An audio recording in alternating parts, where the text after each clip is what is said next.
Hello everyone. जैसे कि बहुत ज़्यादा डिमांड आया था कि आरआई भुवनेश्वर का रजिस्ट्रेशन का स्टेप बाय स्टेप प्रोसेस के ऊपर एक वीडियो बना दीजिए। तो इस वीडियो में हम आरआई भुवनेश्वर का रजिस्ट्रेशन का स्टेप बाय स्टेप प्रोसेस को बहुत अच्छी तरीके से देखेंगे। पहले तुम्हें क्या करना है, गूगल में जाकर सर्च करना है आरआई भुवनेश्वर।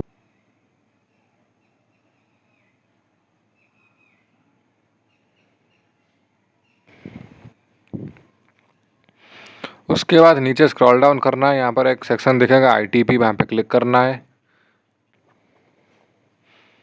यहाँ पर एक दिखेगा लाटेस्ट न्यूज, वहाँ पर एक दिख रहा होगा आईटीपी एडमिशन पोर्टल 2026, वहाँ पर तुम्हें क्लिक करना है। फिर कुछ ऐसा इंटरफेस तुम्हारे सामने खुलेगा। तो नीचे स्क्रॉल डाउन करते जाओगे तो एक ऑप्शन दिखाएगा आईटीपी एडमिशन पोर्टल 2026, जिसका लास्ट डेट 9 तारीख को है। यहाँ पर एक बटन दिखेगा रजिस्ट्रेशन का, इसको क्लिक करो। रजिस्ट्रेशन के बटन पे क्लिक करने के बाद तुम्हें कुछ ऐसा इंटरफेस खुलेगा। यहाँ पर कुछ इंस्ट्रक्शन दिए गए हैं जो तुम दे सकते हो। पहले है एलिजिबिलिटी, जिसके बारे में हम बार बार चर्चा कर चुके हैं, फिर भी तुम थोड़ा और एक बार पढ़ लो। क्या है, candidate have most past class 12th, वो ईयर बताया गया है कि 3 साल बस, 2024, 2025, 2026। Candidate must have appeared for NCT, ये तो होना ही चाहिए। कैंडिडेट्स मस्ट डोमिसाइल, ये डोमिसाइल वाला सिस्टम यहाँ पर ये लगा रहे हैं, जैसे कि अरुणाचल प्रदेश का होना चाहिए, असम का होना चाहिए, Andaman Nicobar, Bihar, Jharkhand, Manipur, Meghalaya, Mizoram, Nagaland, Orissa, Sikkim, Tripura, West Bengal are eligible to apply. फिर यहाँ पर registration process, candidate must first register on RI Bhubaneswar admission counselling portal by providing the NCT 2026 application number, ये तो सब बताया गया है। लॉगिन कैसे करना है वो भी बताया गया है। Selection of programmes, candidate must select at least 1 up to maximum 6 programme. यहाँ पर एक चीज़ ऐसा है कि कैंडिडेट को क्या है, एक प्रोग्राम सिलेक्ट करने का मौका है, उसके बाद मैक्सिमम 6 प्रोग्राम्स। तुम एक बार में मिडिल और सेकेंडरी दोनों चूज कर सकते हो, तो अच्छी बात है। 6 मैक्सिमम 6 ही चूज कर सकते हो, और किसी को 6 से कम चूज नहीं करना है, क्योंकि एप्लीकेशन फीस सेम लगेगा। 5 के लिए सेम लगेगा, 4 के लिए सेम लगेगा, 3 के लिए सेम लगेगा, 1 के लिए सेम लगेगा, 6 के लिए। अगर तुम्हारे पास 6 के लिए सेम एप्लीकेशन फीस लग रहा है तो फिर तुम ज़्यादा ऑप्शन चुनो, ताकि तुम्हारा सिलेक्शन का चांसेस ज़्यादा रहे, ठीक है। उसका फी पेमेंट के बारे में बताया गया है कि after successful submission of application form, candidate must pay counselling registration free to the payment gateway, ठीक है। यहाँ पर कितना 500 रुपये का फी पेमेंट भी करना होता है। ये सब तो बेसिक है कि final admission will be subject to merit position, seat vacancy, ठीक है, ये सब तो मैं बता चुका हूँ। अब फिर नीचे स्क्रॉल डाउन करते हुए जाना है, यहाँ पर दिखेगा एप्लीकेशन लॉगिन, लेकिन क्योंकि तुम नया एप्लीकेंट हो तो तुम्हें क्लिक करना है यहाँ पर एनसीटी रजिस्ट्रेशन न्यू एप्लीकेशन। यहाँ पर क्लिक करने के बाद कुछ ऐसा इंटरफेस खुलेगा। यहाँ पर तुम्हें अपना एनसीटी रोल नंबर देना है और वो कैप्चा को भरना है। फिर सबमिट वाला बटन पे क्लिक करना है, सबमिट वाला बटन पे क्लिक करने के बाद कुछ ऐसा इंटरफेस तुम्हारे सामने खुलेगा, जहाँ पर तुम्हारा roll number, applicant name, date of birth, ये सब डिस्प्ले हो रहा होगा। नीचे थोड़ा देखोगे तो father's name, mother's name, email ID, mobile number, सब कुछ डिस्प्ले हो रहा होगा। ये वही ईमेल आईडी है जो तुमने एनसीईटी के एग्ज़ाम के टाइम में दिया था, और ये वही मोबाइल नंबर है जो तुमने एनसीईटी के एग्ज़ाम टाइम दिया था। उसको भी बदलने की कोई सुविधाएं नहीं है, उसी पे ही सारा ओटीपी वगैरह जो है वो जाएगा। यहाँ पर तुम्हें प्रोसीड फॉर रजिस्ट्रेशन, ये वाला जो ग्रीन कलर का बटन है वहाँ पर तुम्हें क्लिक करना है। प्रोसीड फॉर रजिस्ट्रेशन वाला बटन पर क्लिक करने के बाद कुछ ऐसा इंटरफेस खुलेगा, जहाँ पर तुम्हें कुछ इंस्ट्रक्शन दिया गया होगा, जैसे कि read the information brochures thoroughly, ensure that you have all necessary documents ready, keep ready the scanned image of your photograph, signature, left thumb impression etcetera.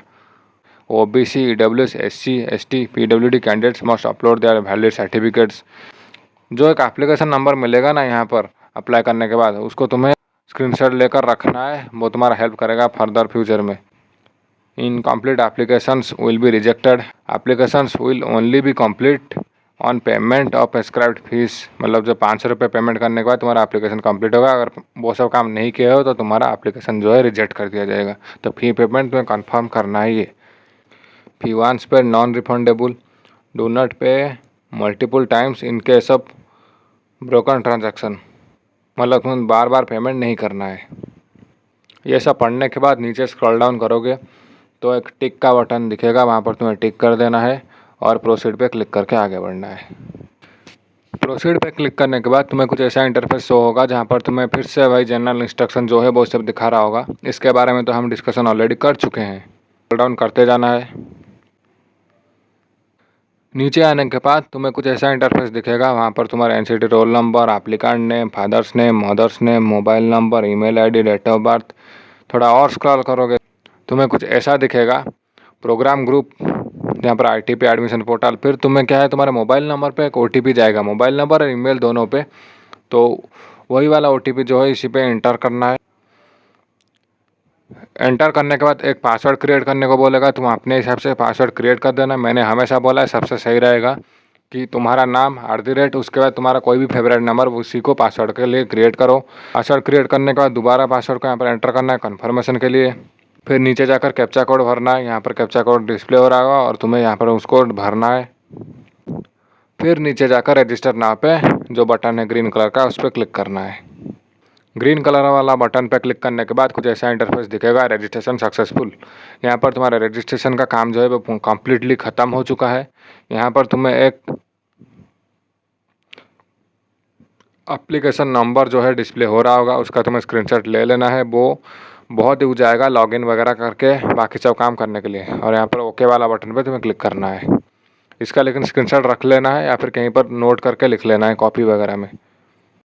अभी तुम्हारा रजिस्ट्रेशन का पूरा प्रोसेस कंप्लीट हो चुका है। अब तुम्हें यहाँ आ जाना है, ये वाला इंटरफेस में आकर तुम्हें लॉगिन करना है। यहाँ पर तुम्हें क्या करना है, जो एप्लीकेशन नंबर वहाँ जनरेट हुआ था उसी को इधर एंटर करना है। जो पासवर्ड तुमने क्रिएट किया था उसको यहाँ पर एंटर करना है। फिर जो कैप्चा कोड दिखा रहा होगा उसको तुम्हें एंटर करना है। उसके बाद ये जो ब्लू कलर में लॉगिन वाला बटन दिखा रहा है उसको तुम्हें क्लिक करना है। अब तुम्हें इंस्ट्रक्शन टू कैंडिडेट्स ऐसे कुछ दिखाएगा। यहाँ पर कुछ इंस्ट्रक्शन दिया गया है, उसको तुम्हें पढ़ लेना है। नीचे स्क्रॉल डाउन करते जाओ, सब चीज़ें मैंने तुम्हें बता चुका हूँ। फिर क्या है, थोड़ा नीचे आओगे तो ऐसा कुछ इंटरफेस दिखेगा। तो यहाँ पर तुम्हें एक टिक मार्क करना है बस। टिक मार्क करने के बाद नेक्स्ट पे क्लिक करना है। फिर आ जाओगे तुम एप्लीकेशन फॉर्म फिलअप में। यहाँ पर पहले तुम्हें कोर्स एंड सेंटर का डिटेल्स वगैरह भरना है, उसका पर्सनल डिटेल्स, उसके बाद एकेडमिक एंड डिक्लेरेशन। ठीक है। अब तुम नीचे जाओगे तो यहाँ पर पहले पूछेगा कि कौन से स्टेट से हो, तो यहाँ पर तुम्हें स्टेट सिलेक्ट कर लेना है जो तुम्हारा है। जैसे कि यहाँ पर उड़ीसा मैंने सिलेक्ट किया है। फिर नीचे चलोगे, फिर क्या है, पूछेगा सिलेक्ट एनी एविडेंस, मतलब क्योंकि यहाँ पर डोमिसाइल के बेसिस में करवा रहे हैं ना, तो ये तुम्हें चेक करेंगे कि तुम वही स्टेट के हो या फिर नहीं। कि ऐसा तो नहीं कि एमपी का होकर उड़ीसा करके यहाँ पर तुम अप्लाई कर रहे हो, ऐसी बात है। तो इसलिए वो डोमिसाइल चेक करने के लिए कोई एक एविडेंस मांग रहे हैं। एविडेंस पे क्लिक करने पर 3 ऐसे ऑप्शंस दिखाएंगे, past qualifying examination from the state, legal guardian और पेरेंट इज एम्प्लॉई। उसके बाद क्या है, परमानेंट डोमिसाइल। तुम्हें परमानेंट डोमिसाइल में क्लिक करना है और यहाँ पर तुम्हें क्या देना है, वो क्या बोलते हैं, डोमिसाइल सर्टिफिकेट, उसी को ही देना है। फिर आगे चलोगे तो तुम्हें कौन सा कोर्स लेना है उसके रिगार्डिंग तुम्हें चुनने के लिए ऑप्शन दिया जाएगा। तो फिर तुम इसी हिसाब से चुन लेना। तुम्हें यहाँ पर जो जो लेना है उसको टिक मार्क बस करते जाना। जैसे यहाँ पर मैं टिक मार्क करूँगा तो यहाँ पर RI भुवनेश्वर ऐसे दिखा देगा। यहाँ पर टिक मार्क करने पर RI भुवनेश्वर ऐसे दिखा देगा। टिक मार्क करोगे RI भुवनेश्वर ऐसे दिखा देगा। कंट्री मिडिल दोनों में ही तुम ऑप्शन चूज कर सकते हो, तुम्हारे हिसाब से जो मर्जी है। लेकिन मैं सजेस्ट करूँगा अगर तुम अप्लाई कर ही रहे हो तो सेकेंडरी और मिडिल दोनों में ही अप्लाई करना। अगर सेकेंडरी हो जाते तो बहुत अच्छी बात है, नहीं होता तो मिडिल में भी कर भी सकते हो, बाकी तुम्हारा चॉइस पे। लेकिन मिडिल में अप्लाई ज़रूर कर लेना, क्योंकि अप्लाई करने में क्या जाता है, तुम परस्यू करो ना करो कुछ फ़र्क नहीं पड़ता। अप्लाई तो कर ही लो, उतना ही पैसा तो दे ही रहे हो ना, 500 रुपये, क्या दिक्कत है अप्लाई करने में। उसके बाद फाइनली तुम्हें क्या करना है, सेव एंड नेक्स्ट, इस पर क्लिक करना है, ये वाला जो बटन दे रहा है। फिर तुम्हें पर्सनल डिटेल्स जो मांगेगा उसको भरना है। आ जाना है पर्सनल डिटेल्स वाला सेक्शन में। वहाँ पर तुम्हें पहले डेट ऑफ बर्थ वगैरह, जेंडर वगैरह, नेशनैलिटी, रिलीजियन, फिर उसके बाद category, PWD, mother's name, father's profession, ये सब बेसिक डिटेल्स से अपने हिसाब से भर लेना। बाकी पेरेंट्स का नंबर वो सब दे देना। फिर पेरेंट्स का ईमेल आईडी वगैरह। फिर आ जाना एड्रेस सेक्शन में। एड्रेस में तुम्हें अपना प्रेजेंट एड्रेस जो भी है उसको देना है। उसके बाद परमानेंट एड्रेस देना है। अगर मान लो तुम्हारा प्रेजेंट और परमानेंट एड्रेस दोनों सेम है तो बस इसी पे क्लिक कर देना है, तो बाकी सब ऑटोमेटिकली कैप्चर हो जाएगा। एड्रेस और बाकी सारे डिटेल्स जैसे कि ब्लड ग्रुप वगैरह जो जो पूछेंगे वो सब भरने के बाद save and next to academic and declaration वहाँ पर क्लिक कर लेना है। सेव एंड नेक्स्ट क्लिक करने के बाद तुम एकेडमिक्स इन्फॉर्मेशन वाला सेक्शन में आ जाओगे। उधर आते ही तुम्हें 12th का मार्कशीट वगैरह जो मांगेंगे उसको सब देना है। यहाँ पर क्या मांगेंगे, यहाँ पर तुम्हें लिखना है तुम्हारा एग्ज़ाम का नाम क्या था, सीनियर सेकेंडरी एग्जामिनेशन, उसके बाद पास्ट या फिर अपीयर्ड वो लिखना है। अगर इस साल तुम एग्ज़ाम दिए हो तो फिर तुम्हें अपीयर्ड लिखना है, अगर तुम ड्रॉपर हो तो तुम पास लिखना है। उसके बाद ईयर ऑफ पासिंग, कौन से ईयर में पास हुए उसी हिसाब से लिखना है। और बाकी तुम्हारा बोर्ड क्या था, CBSE CHSE ऐसे करके सब कुछ लिख लेना है। फिर थोड़ा स्लाइड करोगे तो यहाँ पर पूछेगा तुम्हारा कौन सा स्ट्रीम था, साइंस, आर्ट्स या फिर कॉमर्स, वो सिलेक्ट कर लेना है। मार्क्स टाइप तुम्हारा क्या था, परसेंटेज या CGPA उसी हिसाब से कर लेना है। टोटल मार्क्स कितना तुमने सिक्योर किया, टोटल मार्क्स कितना था, ये सब दे देना है। उसके बाद तुम्हारा परसेंटेज यहाँ पर आ जाएगा। फिर नीचे स्क्रॉल डाउन करोगे तो डिक्लेरेशन आ जाएगा, यहाँ पर बस एक टिक मार्क देना है और फिर सेव एंड सबमिट में क्लिक करना है। ये सब करने के बाद अब आ जाओगे तुम डॉक्यूमेंट्स अपलोड वाला सेक्शन में। डॉक्यूमेंट्स में वैसे ही पासपोर्ट साइज़ फ़ोटो, सिग्नेचर वगैरह ये सब देना है। सिग्नेचर दे सकते हो या फिर थंब इम्प्रेशन, इन दोनों में से कोई भी दे सकते हो। वैसे सिग्नेचर ही दे देना, थंब इम्प्रेशन क्यों देना। यहाँ पर एक बात याद रखना है, तुम्हें JPG फॉर्मेट में देना है। उसके साथ तुम्हारा 40 KB 200 KB ये सब है। किसी को ये नहीं आता है कैसे हमें कंप्रेस करना है इमेज को, अपने साइज़ को कैसे एडजस्ट करना है या फिर हाइट और ये सब कैसे करना है, ये मेरा पिछले वीडियो जो था RI भोपाल का डॉक्यूमेंट अपलोड, उसमें मैंने अच्छी तरीके से बताया। तो वो वाला वीडियो को 2x में देखकर भी तुम कर सकते हो सारी चीज़ें। उसके बाद 10th मार्कशीट, 10th सर्टिफिकेट। एक बात कन्फ्यूजन हो सकता है कि 10th सर्टिफिकेट 10th मार्कशीट, जैसे कि CBSE वालों के लिए मार्कशीट और सर्टिफिकेट दोनों अलग अलग नहीं होते, एक ही होता है। तो फिर उनको क्या करना है, दोनों जगह सेम चीज़ को ही अपलोड करना है।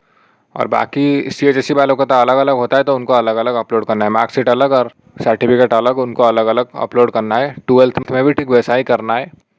CBSE वालों के लिए क्या होता है कि वो लिखा होता है मार्कशीट कम सर्टिफिकेट, तो उसी को दोबारा ही डाल लेना है। मतलब मार्कशीट में भी सेम उसी को ही अपलोड करना है और सर्टिफिकेट के केस में भी उसी को ही अपलोड करना है।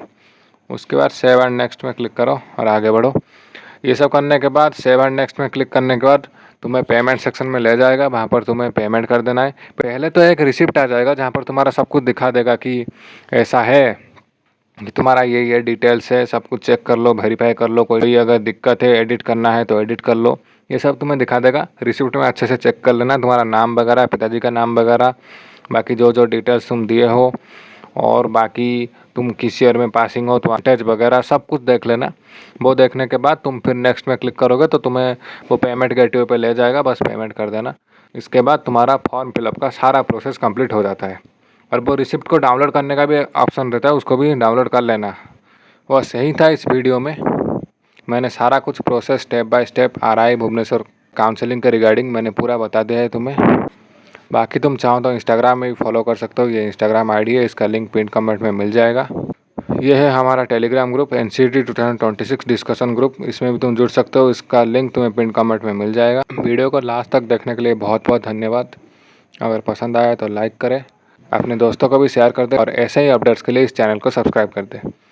ठीक है, फिर मिलते हैं अगले वीडियो में।